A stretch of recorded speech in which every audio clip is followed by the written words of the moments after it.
On the press call for the new XT30 Mark II and the GFX50S2, so a while ago, I had offhandedly mentioned that I had never actually shot with the Fujifilm medium format offering, specifically when asking about the nostalgic negative film simulation, which I had never heard of because it's only available on the GFX cameras. Well, Fujifilm, being the friendly company that they are, immediately got a GFX100s into my hands, and I got to play with it for a few weeks, but unfortunately had to return it. And these are my findings. First off, as I've mentioned before, I'm a huge Fujifilm fan. I don't generally evangelize for any particular brand, but I love my X-T3. I recently got a X100V here, and I now want a GFX100S. I'm very much a no unitasking tools kind of guy, as what's his face, Alton Brown kind of put in our heads. And the X-T3 absolutely fits that bill, but there's some things on either end of that spectrum that made the X100 and GFX series, the best specifically for those things, and I like them.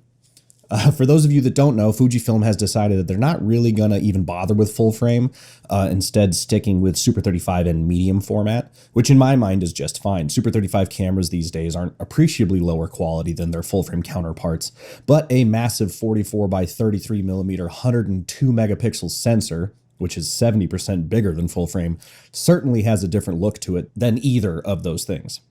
You can actually get a 400 megapixel image out of this out of the GFX 100 if you use the pixel shift mode and stick it on a tripod.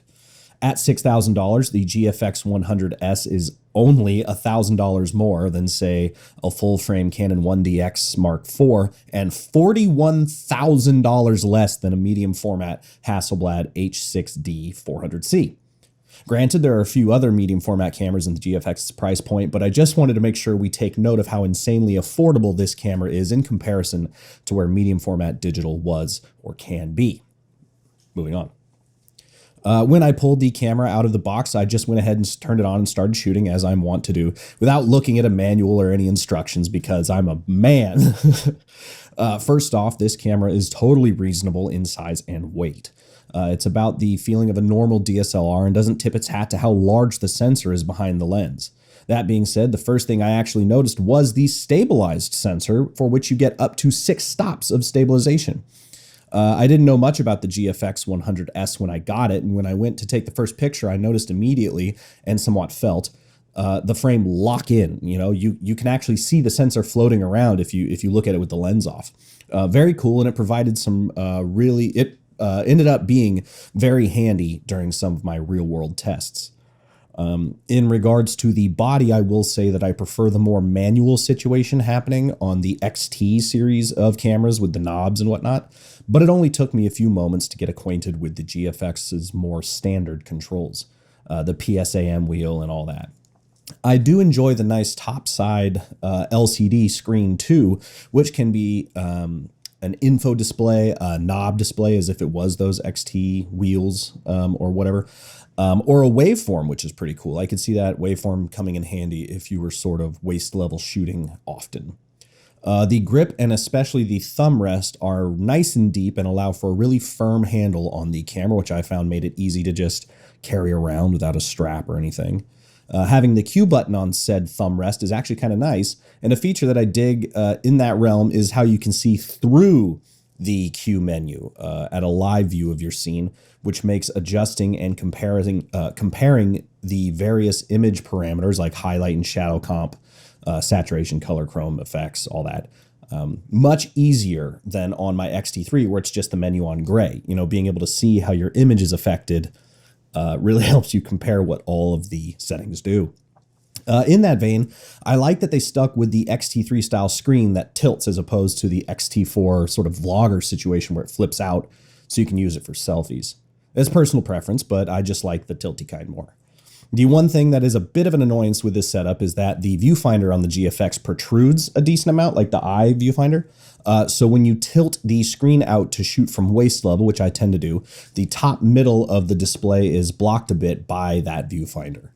That definitely got old quick, and the solution is just to fully pull the screen out instead of just tilting it out, but still. The viewfinder is also missing a bit of functionality that I like from the XT cameras, which is that you can simultaneously be looking in the viewfinder and use the touchscreen to move your autofocus patch around or whatever that setting is set to for you. On the GFX, once the screen goes dark, it's functionally off. So you have to move the autofocus box around with the joystick or by taking your eye away and using the now active touchscreen. Oh well. The joystick is robust enough, but it's kind of mushy. All that being said, the eye detect autofocus does a good job if your subject isn't moving around a lot. And I really like the touch select autofocus patch where you basically say, hey, stay focused on this. And it does. You know, you can choose any object and it'll just focus on it and stay there. As you can see in the B-roll here, there's a movie/still switch. And while I only gave the video a brief test, it scored high marks for me. Essentially, it's everything I like about the X-T3's video performance, shooting 10-bit 400 megabits per second, up to DCI 4K in 420, unfortunately, but on a sensor just 10 millimeters shy of the Alexa 65.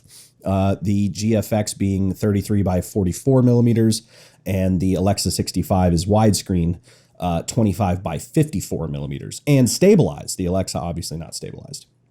You can shoot 12-bit RAW or 10-bit 422 if you use an external recorder, which is rad. Definitely could be an option if you were going to use this camera for video.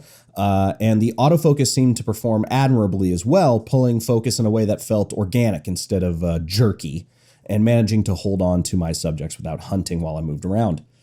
I'd love to get another GFX in my hands just to test the filmmaking capabilities, as I assume most people aren't using it for video in a production capacity, and I think that'd be a fun test. So Fujifilm, let me know. Back to the camera itself, I did find that the shutter is kind of mushy, or like the shutter button is kind of mushy.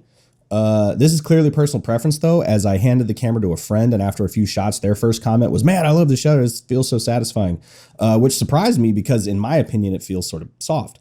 Again, not the shutter itself, the button. The X-T3 button feels snappier and more mechanical, but also kind of loose. So I don't know. The personal preference. It has zero impact on the performance or quality of the camera, but it is something tactile that I noticed. You know, that button is part of the experience, and while there's not a really definitive half press zone like on the X-T3, where there are very apparent stages of the button press and the full press has a definitive click, the GFX is kind of like a button. The button's kind of like on a spring. With no steps. There is a step, but it was just harder to find. Again, it's no effect on the shooting. You're still able to half press to, focus or whatever, without questioning what you're doing, but it's a bit of a softer touch, I suppose. At first, I was accidentally taking pictures when trying to half press just because I was so accustomed to feeling those steps, but I got used to it. Doesn't matter. I'm just bringing it up. In regards to image quality, what can I say that won't sound like fanboying? Obviously, the resolution's incredible.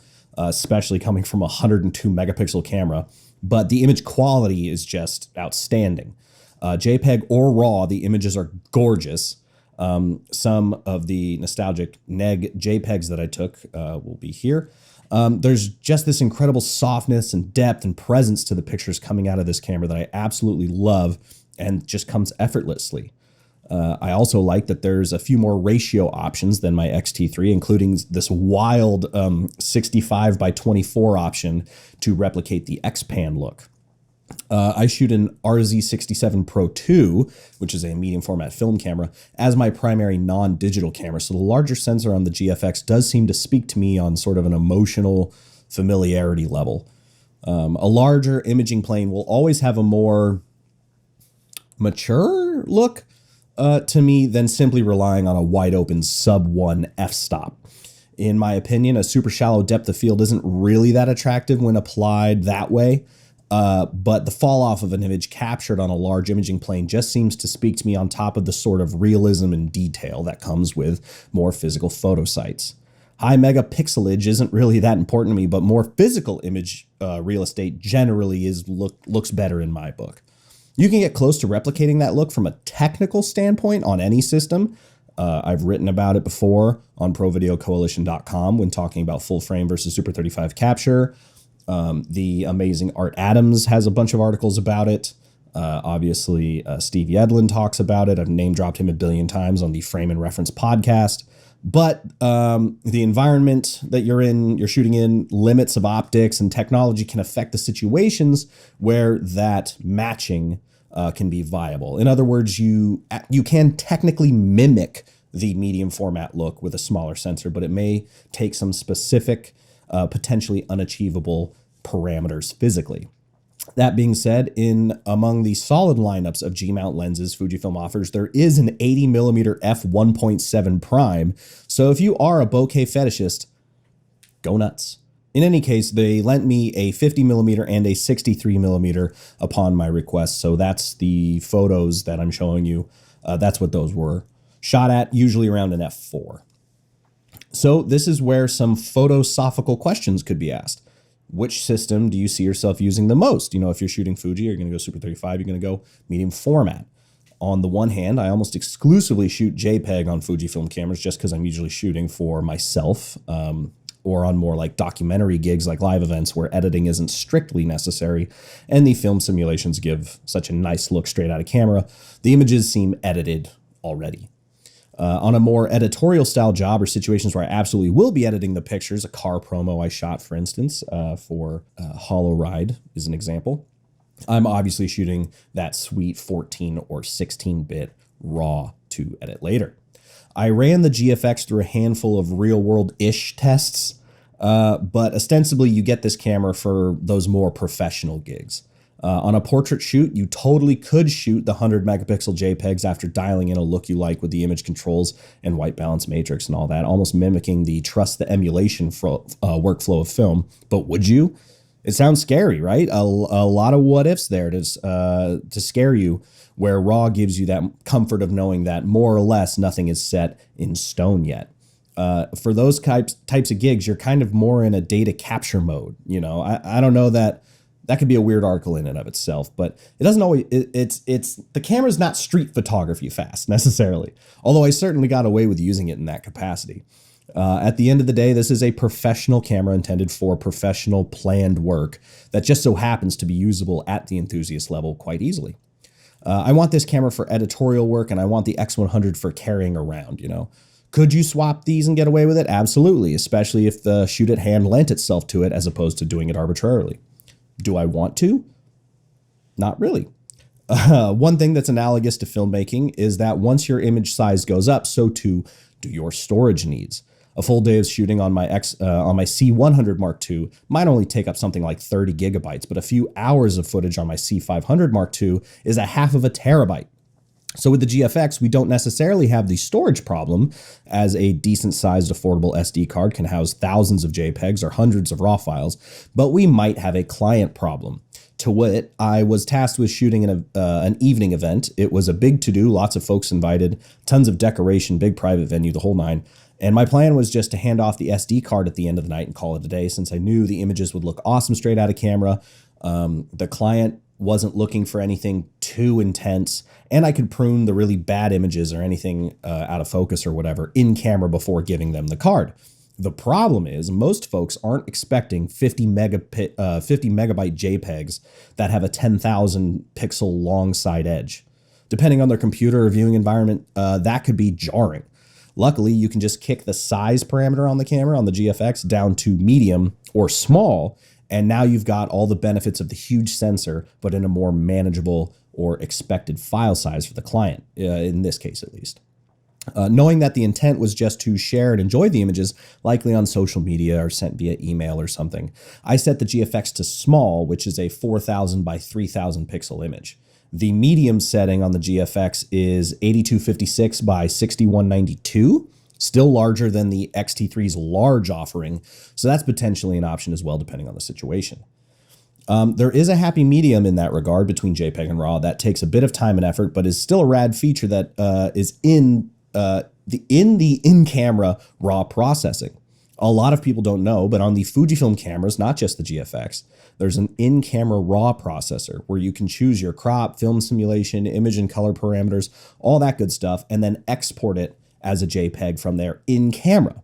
It's such a cool hidden feature that does go underused on my X-T3, and I'm sure many of your Fujifilm cameras if you are a Fujifilm shooter, but is present either way on the GFX. Another thing I kind of love is the manual focus assist option, where you get a preview image as well as the small square off to the right or left. I think I need to move it. That's super punched in, so you can both evaluate composition and focus simultaneously.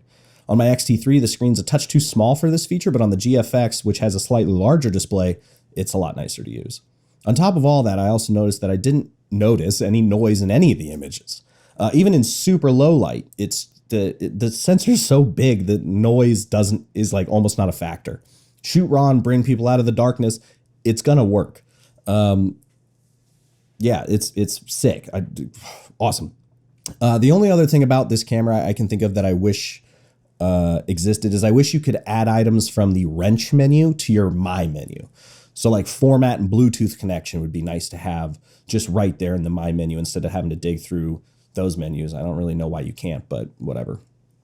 Otherwise, I found that this camera is stellar and well worth it for anyone at that level of photography. I remember shooting a promo for Death & Co., the cocktail and hospitality group, and I was doing video. The photographer there was using a GFX100 regular, tethered to his laptop running Capture One, and that looked to be going great for him. So there's that as a different case study. As with all Fujifilm cameras, this thing is just fun to use on top of all that. And I think that's actually pretty important. A tool that makes you want to pick it up and use it is something that will eventually get out of the way and let you create, as opposed to something you don't look forward to dealing with, which will always be in the way and stifle your creativity and output. Personally, I don't shoot much editorial photography. I actually would love to, as an aside. But if it were my job, I'd be looking hard at the Fujifilm GFX offerings, that's for sure. So while this isn't a super in-depth review, I hope you found that informative or entertaining at least. Fujifilm is one of those camera systems that I feel like I can't be objective about because I just love them so much. Some would argue like, oh, what about Canon video cameras? I talk a lot about those. It's just because I own them. I can't say I'm like, yeah, you have to shoot Canon. I certainly love the Canon cameras, but Fujifilm definitely is probably the only camera manufacturer where I'm like, yeah, everyone should shoot them because they're excellent. I'm sure there's downsides, just not for me. So yeah, Fujifilm GFX100s, amazing camera. I'm sure the 50S Mark II, which is the same thing, just cheaper, few less features, is an excellent choice as well. If you are a professional photographer shooting for magazines or something like that, highly recommend giving it a look, especially if you're currently shooting a traditional DSLR. So that's it from me. I hope that was interesting, like I said, informative, whatever. And you will see me next time. Take care.